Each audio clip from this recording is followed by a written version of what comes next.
state representative interviews for the 2020 November election.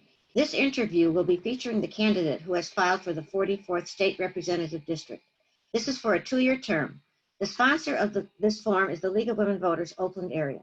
I am Judy Bateman, a member of the League of Women Voters. I'm not a resident of this district. The League of Women Voters is a trusted, national, nonpartisan political organization. Our members do the hands-on work to safeguard democracy. While we never endorse a candidate, we are directly involved in shaping the important issues that keep our community strong. As a League of Women Voters member, I have the opportunity to contribute in a leadership role such as this one that has great impact on local, state, and even national issues. If you're interested in learning about how you can make a similar impact, I would encourage you to visit our website at lwvoa.org. The League of Women Voters does not endorse any candidate or political party. Views expressed in these interviews are those of the candidates, and the sponsors take no responsibility. The format for these interviews has been established by the League of Women Voters. We ask the candidates answer the question with their views only. The candidates will be answering questions submitted by residents. The format is as follows. The candidate will be given 1 minute for an opening statement. Closing statement will be 30 seconds. The candidate has 1 minute to answer 5 questions which have been submitted to her in advance. All candidates for these offices have been invited. Our host and timer is Deborah Warner. The first interview will be with the candidate for the 44th State Representative District, which covers Springfield Township, Highland Township, White Lake Township, Milford Township, the Village of Milford, Pontiac, Orchard Lake, Keego Harbor, and Sylvan Lake. The candidate is Democrat Denise Forrest. Also on the ballot is Republican Matt Maddox. Ms. Forrest, you can begin now with your 1 minute opening statement.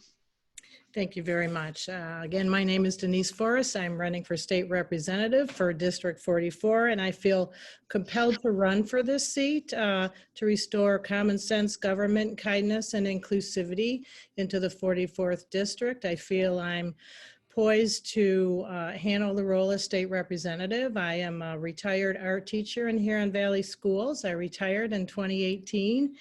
And I quickly decided to run for our local school board, for Huron Valley School Board. I felt that I still wanted a hand in providing an excellent public education for all of our students. And so, of course, I support very strong public schools, and I will bring my experience into the State House with that. I am for clean air and water. We have lots of great recreational areas. That's one of the reasons we moved out here, and we want to preserve that for all of our constituents in the 44th district. Thank you very much. Question 1, what are your top 3 legislative priorities and how will you address them? Well, that's a lot to get into 1 minute, but again, I stand for strong public schools.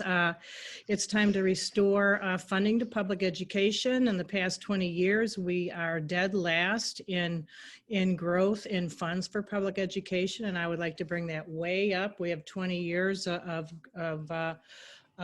spending to catch up with, and the School Finance Research Collaborative, which is a nonpartisan organization, has paved a roadmap for this purpose, and I would like to bring that into our State House and improve school funding. And like I said before, I stand for clean air and water. We have a real PFAS problem in our district, very large district, and people did move out here like we did to enjoy our recreational areas and our waterways. You can fish, but you can't eat the fish. And I also stand for strong workers. I am a retired Huron Valley Education Association president, so I stand for unions, and it's time to rebuild the middle class. Thank you. Question 2, give examples of how you will work with people from other parties and other regions of the state. Sure, that's an easy one for me. As I said recently, I am an association president, a union president. I represented 540 of our teachers. The last 4 years of my employment with Huron Valley Schools, I had full-time release to be a teacher leader, and I helped guide our district through the Great Recession. We had some massive pay cuts beginning in 2008 and really up until the time I retired in 2018. And I reached across the aisle and I worked well with our administrative staff with a shared goal to provide high quality education for our kiddos in schools. And I have no problem talking to all kinds of people.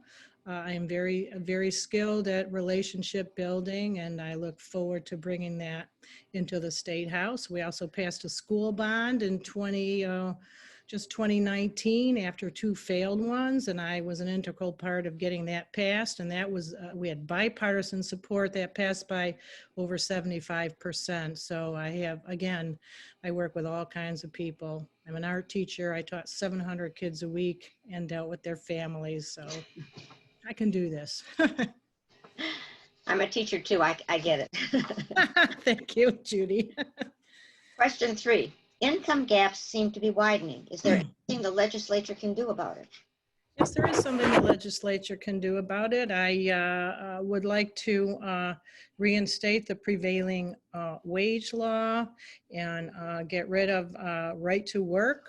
Again, as I said earlier, it's time to build up the middle class. We've taken some rights away, and I know our legislature in 2018 decided that they would pass the very words in the one fair wage. The I don't know if that was proposition, one of the propositions that was going to be on the ballot, and our legislature used those words to build up minimum wage. And once the State House and Senate passed that, they rescinded and they went back to the way things were. And so I would like one fair wage for all our folks. It's important for the people of Michigan to be able to shelter, clothe, and feed their kids.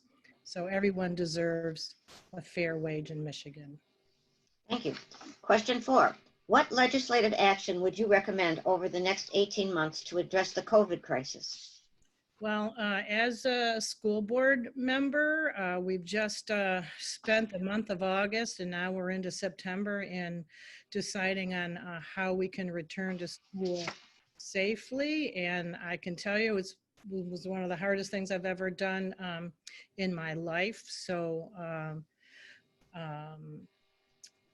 you know, it was a tough decision. We had to weigh all of the COVID safety protocols, and we had to listen to all of our parents. And we ultimately decided to have a hybrid plan, 2 days a week in face-to-face and 2 days virtually, along with our Huron Valley Virtual Academy. So I'm well versed at understanding this problem. And going forward, it's going to take time to heal both physically and mentally from COVID.